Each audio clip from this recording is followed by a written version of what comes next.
नमस्कार। आपदा के सामने के इस विशेष कड़ी में आपका स्वागत है। आपके साथ मैं हूं गौरव श्रीवास्तव।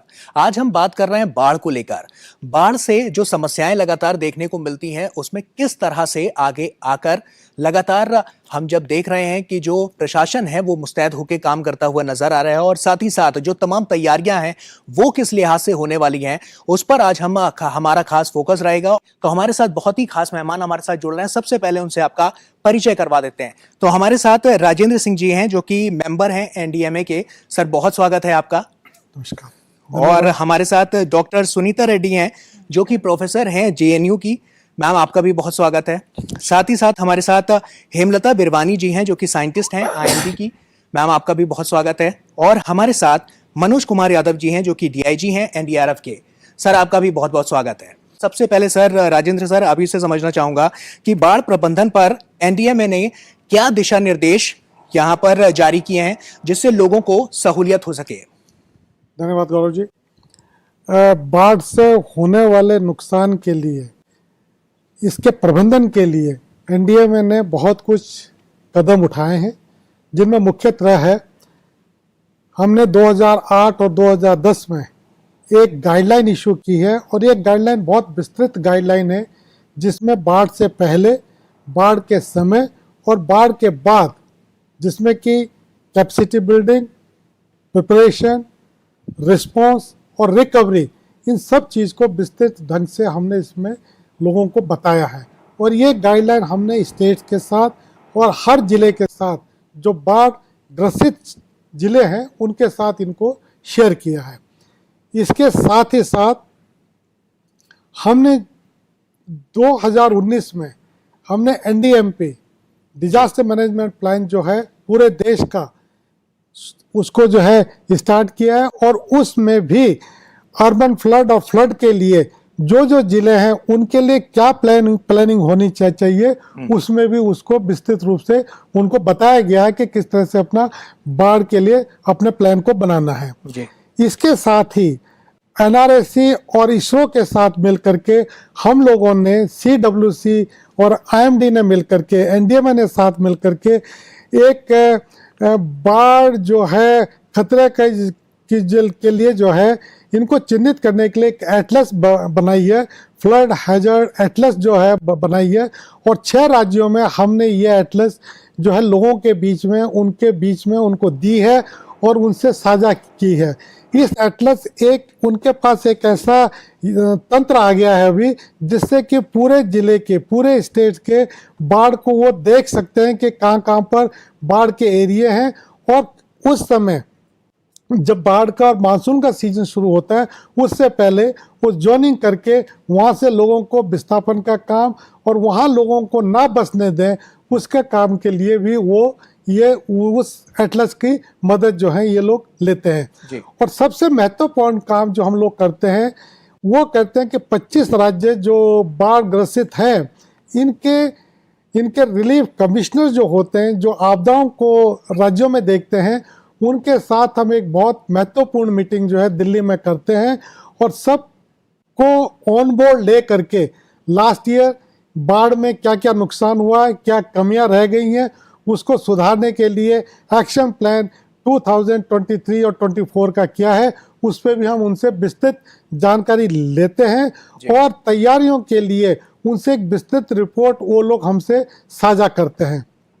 इसके साथ साथ जो अर्बन फ्लड होते हैं, जैसे मुंबई में फ्लड आया था, चेन्नई में आया है, बेंगलोर में पिछले साल फ्लड आया है, इन सिटीज़ के लिए 2,500 करोड़ हम लोगों ने पिछले इस 5 साल के लिए हमने रखे हैं, ताकि हर जो बड़े शहर हैं उनको 100 करोड़ रुपए हम लोग देते हैं पर एनम, और छोटे शहर जो हैं उनको 50 CR जो है हम लोग देते हैं, ताकि वो अपने यहाँ अर्बन फ्लड को जो है वो उसकी देख रेख के लिए वो उस पर ढंग से कार्य कर सके।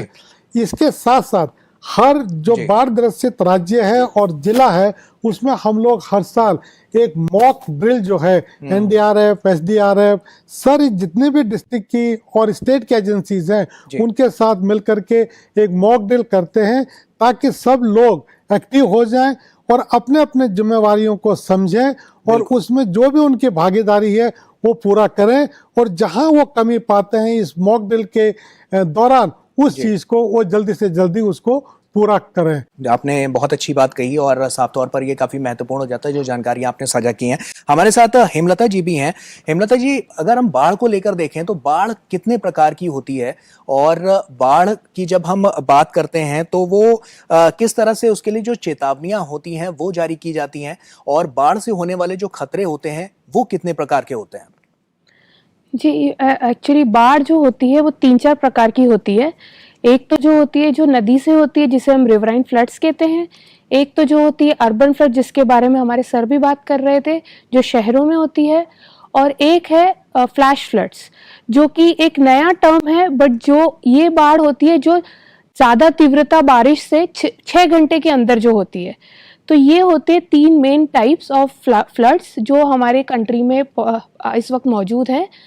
इससे रिवराइन फ्लड्स का जो मैंडेट है वो सेंट्रल वाटर कमीशन है जो हमें इशू करता है बाढ़ के बारे में जी। और जो अर्बन फ्लड्स है, फ्लैश फ्लड्स है, इसके बारे में आईएमडी बताता है। हमारी कोशिश ये रहती है कि हम आपको जितनी जल्दी हो सके इसके बारे में बताएं, बट एटलीस्ट 6 घंटे की हमें वार्निंग इशू करने के लिए हमें मैंडेट है। तो फ्लैश फ्लड्स और अर्बन फ्लड्स के बारे में हम 6 घंटा पहले एनडीए में एनडीआरएफ और पब्लिक को बता सकते हैं, और इसके अलावा 24 घंटे पहले हम लोग उस एरिया को आइडेंटिफाई कर सकते हैं कि कहाँ पे फ्लैश फ्लड्स हो सकते हैं। तो इस प्रकार से आईएमडी का एक अप्रोच है कि हम आपको लोकेशन स्पेसिफिक सटीक जानकारी दे सके और एक टाइम फ्रेम बता सके कि इस फ्रेम के बीच में यहाँ पे फ्लड्स आने के चांसेस है। बिल्कुल। और अब मनोज कुमार जी का रुख कर लेते हैं। एनडीआरएफ ये डीआईजी हैं। किस तरह से आप लोग एहतियात बरतते हुए लोगों की रक्षा करते हैं और साथ ही साथ लोगों को बचा पाते हैं? कितना चुनौतीपूर्ण होता है आपके लिए? आपने खुद देखा होगा टीवी पे या बाकी मीडिया के सर पे कि इसकी जो भयावह जो इसके परिणाम है उससे बहुत जान माल की नुकसान होती है। उसके लिए एनडीआरएफ ने अपने आप को तैयार किया हुआ होता है। इससे पहले बाढ़ जब आती है उसके बहुत पहले से हमारी तैयारी शुरू हो जाती है, जिसमें कि हम लोग जनरली हर जिले के अंदर में फैमिलाइजेशन एक्सरसाइज करते हैं। वहाँ पे जाके हम जो वनरेबिलिटी होती है उसमें कि बाढ़ भी शामिल है उसके बारे में पूरी एक जानकारी हासिल करते हैं, और पिछले विगत वर्षों में क्या क्या एरिया जो है बाढ़ से ग्रसित रहे, क्या क्या अफेक्ट हुए और कौन कौन लोग हुए इसमें, तो सारी जानकारी बहुत डिटेल में होती है जिसे जिला स्तर पे हम लोग उनके साथ साझा करते हैं और उनसे भी जो जानकारी होती है हम लेते हैं। इसके अलावा क्या क्या संसाधनों की रिसोर्सेज की जरूरत पड़ेगी बाढ़ के टाइम में, प्री फ्लड, ड्यूरिंग फ्लड और पोस्ट फ्लड, उस सब बारे में रखते हैं। हम लोगों का फोकस जो है ड्यूरिंग फ्लड रहता है, कैसे लोगों को हम जानकारी दें। इसके अलावा अगर देखेंगे तो हम स्कूल सेफ्टी प्रोग्राम के बच्चों की जो भविष्य है इस देश का, उनकी जानकारी रहे तो जब वो बड़े हों या अपने समाज में या अपने परिवार में उस जानकारी को लेके जा सके, उनको हम बहुत सारे इस चीज को एड्रेस कर रहे हैं। और अभी तक आप देखेंगे हम 16 लाख बच्चों को जो है स्कूल सेफ्टी प्रोग्राम में हम एड्रेस कर चुके हैं। इसके अलावा कम्युनिटी अवेयरनेस प्रोग्राम हमारा एक बहुत बड़ा कैंपेन है, जिसमें कि हम जो रूरल एरिया है, अर्बन एरिया है, जैसा आपको बताया अभी एनडीए मेंबर साहब ने कि जो अर्बन और रूरल है, उसमें रूरल में भी हम बहुत जाते हैं जहाँ पे कोई एजेंसी एड्रेस नहीं कर पाती है, उस जगह हम उनको अवेयर भी करते हैं, उनको जानकारी देते हैं वो कैसे लोकल संसाधनों से अपने आप को बचा सकते हैं। अगर बाढ़ आती है तो वो किस लेवल पे, किस स्तर तक कहाँ और अपने आप को शिफ्ट कर ले जगह को, इन सब जानकारियों से वो खुद को अपने को तैयार कर लेते हैं। और इसके अलावा भी हम फर्स्ट रिस्पॉन्डर के बहुत सारे कोर्सेज हैं जो लोकल लोगों को, जो अफेक्टेड एरिया है जहाँ पर बाढ़ से लोग प्रभावित होंगे, उनको हम एड्रेस करते हैं जी। और इसके अलावा हमारी जो जब मानसून के से पहले जिला स्तर पे और प्रदेश स्तर पर एसडीएमए और डीडीएमए से हर जगह हमारा कोऑर्डिनेशन रहता है, और उसमें एनडीएमए, एमएचए और आईएमडी इसमें बहुत एक अहम रोल निभाते हैं अपने दिशा निर्देशन में और फोरकास्टिंग में। और एनडीआरएफ वहाँ अपने आप के टीम्स जो हैं उससे नजदीक पहुंच जाते हैं जी, जहाँ पे बाढ़ आने वाली होती है, जिसको हम प्री पोजिशनिंग बोलते हैं। और कंटिन्यूसली ड्यूरिंग दी फ्लड जो है वहाँ पर हम पोजीशन रहते हैं, और लोगों को जब बाढ़ से आने की जो उसकी जो समस्या है, जो परेशानियां, उससे आगाह करते रहते हैं। और जो फोरकास्टिंग एजेंसी जो जब उनको फोरकास्ट मिलती है, जब बाढ़ आने की संभावना होती है, तो उससे उनको वहां से पहले से चेतावनी देके, उनको बता के उनको दूसरी जगह पे स्थानांतरित करते हैं। और तब भी अगर कोई फंस जाता है ऐसी जगह पे रिमोट एरिया में, तो हमारी टीम्स जो हैं वहाँ डिप्लॉय रहती हैं और इमीडिएटली इस तरीके की कोई भी क्राइसिस होगी उसमें लोगों को बचाते हैं। न केवल हम हमारे जो नागरिक लोग हैं जिसमें कि वृद्ध भी हैं, बच्चे भी हैं, महिलाएं भी हैं, उनको भी निकालते हैं, और उनसे जुड़े हुए जो लाइव स्टॉक है, जो जिनके ऊपर उनका जीवन यापन है, उनको भी हम निकालते हैं। इन सब चीजों के लिए हम लगातार अपने जो टीम्स हैं जो पूरे देश में फैली हुई हैं, उनके हमारे प्रशिक्षण चलते रहते हैं। उसमें से फ्लड एक बहुत इंपॉर्टेंट एस्पेक्ट है हमारा। जी डॉक्टर सुनीता रेड्डी, आपका एक बार फिर से रुख करना चाहूंगा और आपसे यही समझना चाहूंगा कि जैसा कि हम देखते हैं कि इसमें तमाम तरह के शोध भी चलते हैं बाढ़ को लेकर, और इन शोधों में किस तरह की सावधानियां जो लोगों को बरतनी चाहिए और लोग किस तरह से अपने जो जीवन यापन है, जो स्थितियां हैं, उससे कैसे वो पार पा सकते हैं, इसको लेकर आप क्या कहेंगी? जी, एक तो बहुत ही ज़रूरी है कि कम्युनिटी अवेयरनेस हो। बाढ़ हमेशा आती है लेकिन वो घर छोड़कर नहीं जाना चाहते हैं। जी जब कोई भी फोरकास्ट हो और वार्निंग्स हो तो उन्हें बहुत ज़रूरी है कि अपना कीमती सामान निकाल के अपने सेफ प्लेसेस या सुरक्षित जगह पे पहुंच पाएं। उसके अलावा ये भी बहुत ज़रूरी है कि उनकी लाइफ स्टॉक, जैसे एनडीआरएफ करती है कि लाइफ स्टॉक को भी बचाती है, क्योंकि बिना लाइफ स्टॉक के उनको लाइवलीहुड्स रिवाइव करना बहुत मुश्किल हो जाता है। तो उनको लाइफ स्टॉक के साथ आगे के लिए भी उनको तैयारी करना ज़रूरी है। स्कूलों में जैसे बच्चों को पढ़ाया जाए आपदा प्रबंधन के बारे में, प्रिपेयरनेस के बारे में, तो बच्चे जो मैसेज घर ले जाते हैं तो उससे पूरी कम्युनिटी सेफ हो जाती है। इसके अलावा मैं ये भी कहना चाहूँगी कि हम बच्चों को और महिलाओं को वल्नरेबल ग्रुप्स कहते हैं, लेकिन कोई भी आपदा हो आप देखेंगे कि बच्चे और विमेन हर तरह से तैयारी करते हैं और बहुत ही इफेक्टिवली मिटिगेट भी करते हैं, और कोप अप और रेजिलियंस ये सब भी आप देखेंगे। तो हमेशा उनको वल्नरेबल ग्रुप्स की तरह ना देखें, बट उनमें जो क्षमता है अपने आप को आगे रह के सब कुछ संभालने का, स्पेशली विमेन के लिए, तो ये मैं चाहूँगी कि सब लोग समझें और आगे के शोध के लिए कि महिलाओं का जो इम्पोर्टेंट रोल रहा है डिजास्टर्स में, उस पर ध्यान दें।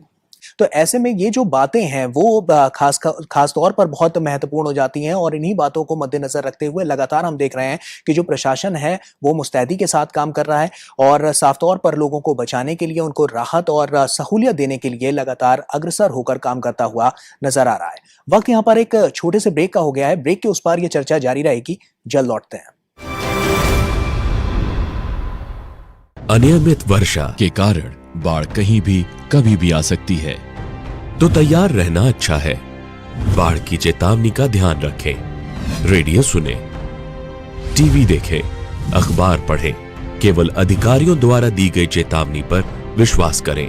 फोन बैटरी को बचाने के लिए एसएमएस का उपयोग करें। अपनी आपातकालीन किट तैयार रखें, एक प्राथमिक चिकित्सा का बक्सा, मजबूत रस्सियां, लालटेन, बैटरी संचालित टॉर्च और अतिरिक्त बैटरी, ताजे पानी और सूखे भोजन का अतिरिक्त सामान, मोमबत्तियां, माचिस और कैरोसिन। सभी महत्वपूर्ण दस्तावेजों को एक जल रोधक थैले में रखें।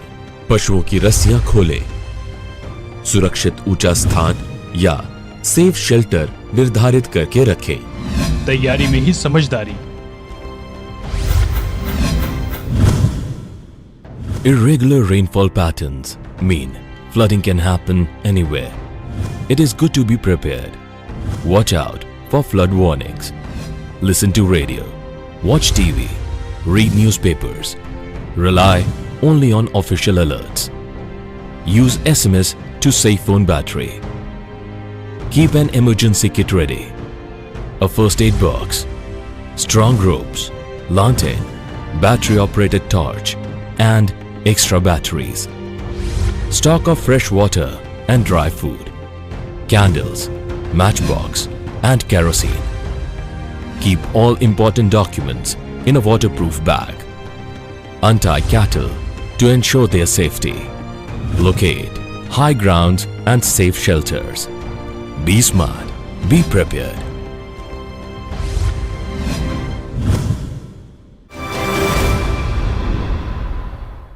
तो ब्रेक के बाद एक बार फिर से आप सभी का स्वागत है।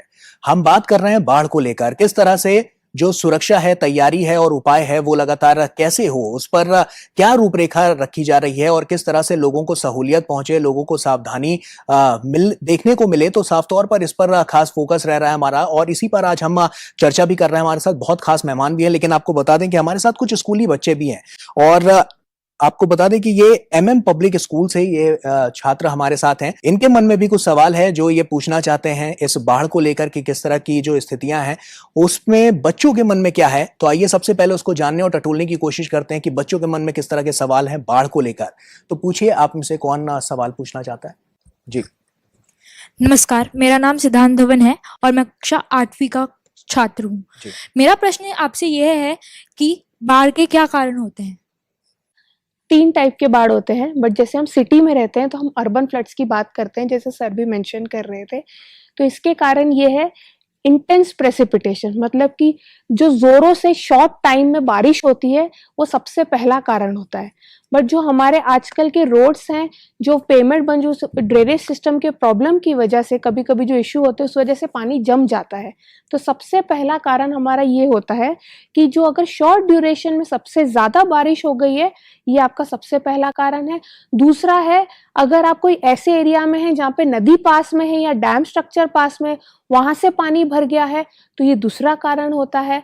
ठीक है, और इसके अलावा इमरजेंसी में अगर कहीं से पानी ऊपर से, जैसे कि हिली एरिया में अगर आप रहते हैं पहाड़ों में, और अगर ऊपर से पानी कहीं से आ रहा है तो नीचे का एरिया फ्लडेड हो जाता है। तो ये 2-3 चीजें हैं जिसकी वजह से पानी भर जाता है और आपको आगे प्रिकॉशंस लेने पड़ते हैं। और किसी का सवाल? जी नमस्कार, मेघा मंडल। मेरा प्रश्न ये है कि क्या कोई ऐसी इमरजेंसी किट है जो हमें रखनी चाहिए, और उस इमरजेंसी किट में ऐसा क्या होना चाहिए जो हमारे काम आ सके? बहुत अच्छा प्रश्न है। आप लोग कुछ खाने की चीजें, जरूरी चीजें जो है, जो अगर ऐसे स्थान पे कहीं पे आप फंस जाते हैं वहाँ पे आपके पास में होने चाहिए। और अपने को बचाने के लिए जो लोकल मटेरियल हैं जो फ्लोट कर सकते हैं, आपने देखा होगा कुछ चीजें, बड़े बर्तन हैं जो घर के खाने बनाने के काम में आते हैं, अगर उनका उल्टा करके भी अगर आप करेंगे, वो इमरजेंसी में है। या कोई बैम्बू है या कोई आपके पास में देखा होगा बनाना ट्रंक है, इस तरीके के लोकल मटेरियल्स जो हैं बहुत होते हैं, जो कि जब ऐसी बाढ़ की परिस्थिति में कोई ऐसी चीजें होती हैं जो आपके पास में नहीं रहती हैं, सब बाढ़ में बह जाती हैं।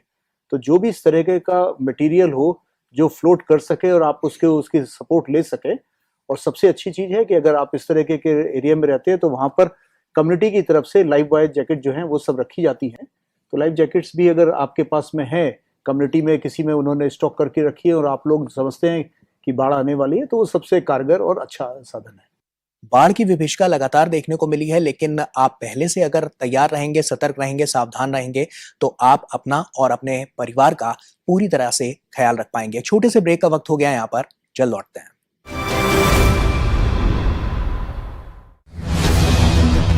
A cyclone can be disastrous for your house, damage your property, and destroy everything you have.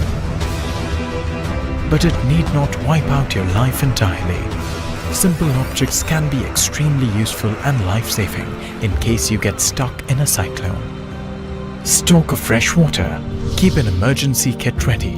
A first aid box, strong ropes, lanterns, battery-operated torches, and extra batteries. Dry food, candles, matchboxes, and kerosene. Also, do not forget to keep your important documents in a waterproof bag. Be smart, be prepared. Issued in public interest by NDMA, Government of India. चक्रवात एक विनाशकारी आपदा है। ये आपके घर एवं संपत्ति को तहस नहस कर सकता है। यदि आप चक्रवात में फंस जाएं, तो साधारण वस्तुएं भी आपके लिए उपयोगी एवं जीवन रक्षी साबित हो सकती हैं। Emergency kit, first aid box, मजबूत रस्सी, लालटेन, बैटरी से चलने वाली टॉर्च तथा अतिरिक्त बैटरियां तैयार रखें। पर्याप्त ताजा पानी, सूखा भोजन, मोमबत्तियां, माचिस तथा केरोसिन अपने पास रखें। इसके अलावा अपने महत्वपूर्ण दस्तावेज वाटरप्रूफ बैग में अपने साथ रखना न भूलें। तैयारी में ही समझदारी। राष्ट्रीय आपदा प्रबंधन प्राधिकरण भारत सरकार द्वारा जनहित में जारी। तो ब्रेक के बाद एक बार फिर से आप सभी का स्वागत है। बाढ़ पर आज हम विशेष चर्चा कर रहे हैं। हमारे साथ तमाम मेहमान भी यहाँ पर मौजूद हैं। एक और सवाल ले लेते हैं। राजेंद्र सर, मेरा सवाल आपसे ये है, हम देखते हैं कि एनडीएमए ने जैसे टास्क फोर्स का जो गठन किया, तो किस तरह से वो लगातार कार्यरत हो रही है और कैसे लोगों को सहूलियत पहुंचाती हुई नजर आ रही है? देखिए, एनडीआरएफ, एसडीआरएफ, उनका अपना एक रोल है जी। एनडीएमए ने 2016 में 25 राज्यों के 30 जिले जो थे जिसमें सबसे ज्यादा बाढ़ आती है, उन जिलों को चिन्हित करके हमने वहां पर आपदा मित्र स्कीम शुरू की है। और हर जिले से हमने 200 वॉलंटियर्स, कम्युनिटी के लोगों को अपने साथ लिया है और उनको 12 दिन की हमने ट्रेनिंग दी है, उनको इक्विपमेंट भी दिए हैं और उनको अपने लिए जो है, अपने बचाव के लिए भी उनको हमने इक्विपमेंट दिए हैं। उन लोगों को 6000 लोगों की फोर्स हमने तैयार की है। उनकी सक्सेस को, उनके काम को देखते हुए अन्य राज्यों ने भी, अन्य जिलों ने भी ये मांग की है कि हमें भी आपदा मित्र स्कीम में सम्मिलित किया जाए। उसको देखते हुए 2020 में हमने जो है एक बहुत विस्तृत योजना शुरू की है 350 जिलों के लिए, जहां बाढ़, साइक्लोन, अर्थक्वेक और लैंडस्लाइड जो 4 मेजर आपदाएं हैं, इनके लिए 350 जिलों में हमने 1 लाख वॉलंटियर्स का ये ट्रेन करने का जिम्मेवारी हमने ली है। और मुझे खुशी होती है बताते हुए कि इस मानसून सीजन से पहले हमारे पास करीब आज के दिन में 80-85 लाख वॉलंटियर्स जो हैं, 1000 वॉलंटियर्स, 85,000 वॉलंटियर्स तैयार हो गए हैं, जो कि विभिन्न जिलों में और विभिन्न गांव में कम्युनिटी के साथ कंधा से कंधा मिला करके काम करते हैं। और जब बाढ़ और जब कोई आपदा नहीं आती है, उस समय वो गांव में जा करके गांव के लोगों को, माताओं को, बहनों को, बुजुर्गों को ये बताते हैं कि इस एरिया में किस तरह की आपदाएं आती हैं और उनको क्या उस समय चौकसी बरतनी है ताकि वो आपदा का उनके ऊपर कोई असर ना हो। तो 1 लाख वॉलंटियर्स हमने जो है ये तैयार किए हैं, जो कि अगले सितंबर तक जो है ये हमें 1 लाख वॉलंटियर्स मिल जाएंगे। बिल्कुल, बहुत महत्वपूर्ण बातें सर आपने कही।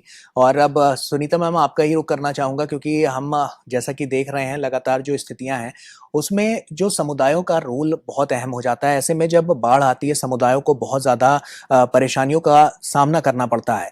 क्या क्या सावधानियां हैं जो और ज्यादा बरतने की जरूरत है उन समुदायों को जो इससे प्रभावित होती है? अक्सर ये देखा गया है कि बाढ़ से सबसे ज़्यादा नुकसान कम्युनिटीज़ का होता है, स्पेशली इकोनॉमिक लॉसेस, जो उनको फिर से रिवाइव करने में भी बहुत टाइम लगता है। हालांकि बाढ़ में इतने लोगों की मृत्यु नहीं होती है, लेकिन जो इकोनॉमिक लॉसेस को रिगेन करने में कई साल लग जाते हैं। अब बाढ़ जो है गांव में ही नहीं, जैसे अभी शहरों में भी बाढ़ हो रही है, इसमें भी कई लॉसेस हो रहे हैं। आपने 1-2 एग्जाम्पल देखा होगा पीछे, एक डॉक्टर जो मुंबई में थे, वो बाढ़ के बीच में ही, बारिश के बीच में वो कार से उतरे और ड्रेन के अंदर फंस गए थे और 3 दिन के बाद उनकी लाश मिली। वैसे ही आप देखेंगे कि गाड़ी में 2 युवक जा रहे हैं, उनकी जो ऑटोमेटिक गाड़ी है वो कलवर्ट के नीचे पानी में रह के उनकी मृत्यु हो जाती है। तो ऐसी छोटी छोटी बातें जो किसी की जान भी ले सकती है, उसके लिए तैयारी बहुत ज़रूरी है कि उनको पता हो कि क्या करना चाहिए। जैसे गाड़ी में थोड़े खिड़कियां खोल के रखें, और वैसे ही जब कोई अलर्ट हो, येलो और रेड अलर्ट हो, तो अपने सुरक्षित स्थान से बाहर ना निकले। इसके अलावा जो कम्युनिटीज़ को करना चाहिए, जैसे कहा गया कि कम्युनिटी आर द फर्स्ट रेस्पॉन्डर्स, उसके अलावा दे आर ऑल्सो लास्ट रेस्पॉन्डर्स, क्योंकि NGOs हो या फिर गवर्नमेंट हो, उनके जाने के बाद कम्युनिटी ही अपने आप को संभालती है। और जो अभी जो नए प्रोग्राम चल रहे हैं एनडीएमए के, जो वॉलंटियरी ट्रेनिंग प्रोग्राम्स चल रहे हैं, ये बहुत लंबे समय तक काम आएंगे, क्योंकि अगर कम्युनिटी प्रिपेयर्ड है तो नुकसान भी कम होगा। और बाढ़ में ये भी देखा गया है कि जो ज़मीन है वो उपजाऊ हो जाती है, क्योंकि नई रेत आती है और नया ज़मीन मिट्टी आती है, तो बहुत सारे कम्युनिटी उस जगह को छोड़ना भी नहीं चाहते हैं। इस वजह से वो बाढ़ आने के बावजूद भी वो वहाँ से दूसरी जगह नहीं माइग्रेट करते हैं। इसलिए उनको ये बहुत ज़रूरी समझ आना चाहिए कि जब भी बाढ़ हो उससे पहले ही तैयारी करें, जी कम से कम नुकसान हो, ताकि वो दोबारा वापस बाढ़ क्षेत्र में जाके अपना काम कर सके। बिल्कुल, बाढ़ की जो स्थिति है उससे पहले से अगर सावधानी बरती जाए तो कहीं ना कहीं उससे बचाव होना साफ तौर पर नजर भी आएगा। हेमलता जी, आपका रुख करना चाहूंगा, क्या मैसेज देना चाहती हैं आप देशवासियों को, क्योंकि बाढ़ से जो लगातार स्थितियां हैं, इस तरह से सुरक्षा उपायों को लेकर किस तरह के उपाय उनको करने चाहिए? जी, सबसे पहले तो जो गवर्नमेंट अथॉरिटीज़ हैं, आप उनके जो भी माध्यम है, मीडियम ऑफ मीन्स मैसेज है, उससे आप रूबरू रहिए। एनडीआरएफ है, एनडीएमए है, जो भी आपको सलाह टाइम टू टाइम दे रहे हैं, जो वॉलंटियर्स हैं, जो आपको टाइम टू टाइम बता रहे हैं, उनको आप फॉलो कीजिए और आप अलर्ट रहिए कि जो भी फोरकास्ट आ रही है आपके पास, आप उससे टाइम टू टाइम देखते रहिए, क्योंकि ऐसी कोई अगर विपदा आती है तो हमारी जो फोरकास्टिंग है वो हम 2-2 घंटे में जारी करना शुरू कर देते हैं। जी, मनोज सर, आपका मैसेज?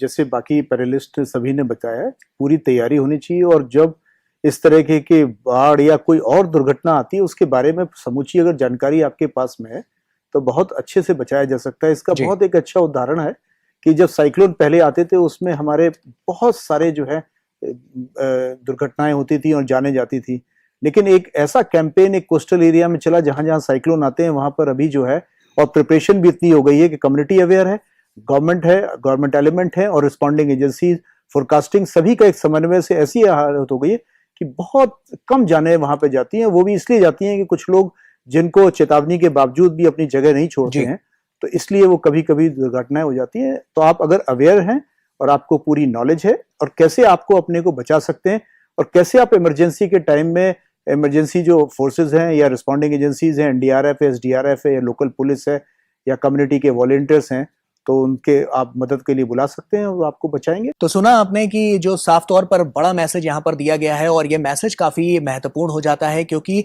जब बात जानमाल की हो और नुकसान की हो तो वहां पर पहले से अगर आप सचेत रहेंगे, सावधान रहेंगे, तो कहीं ना कहीं आने वाले समय के लिए आप पहले से और ज्यादा मजबूत और ज्यादा सशक्त होते हुए नजर आएंगे। आपदा के जो जोखिम है उनसे निपटने के लिए क्या है message? Be smart, be prepare. बिल्कुल, बी स्मार्ट और बी प्रिपेयर। अगर आप पहले से स्मार्ट रहेंगे, प्रिपेयर रहेंगे, तो कहीं ना कहीं जो चुनौतियां सामने आ रही हैं इनसे निपटने के लिए आप और ज्यादा तेज गति से आगे बढ़कर इसका सामना भी कर सकते हैं और इससे निपट भी सकते हैं। तो इसी के साथ बहुत बहुत शुक्रिया आप सभी का हमसे जुड़ने के लिए। फिलहाल इतना ही, हमें और हमारी पूरी टीम को दीजिए इजाजत। आप बने रहिए डीडी न्यूज के साथ। नमस्कार।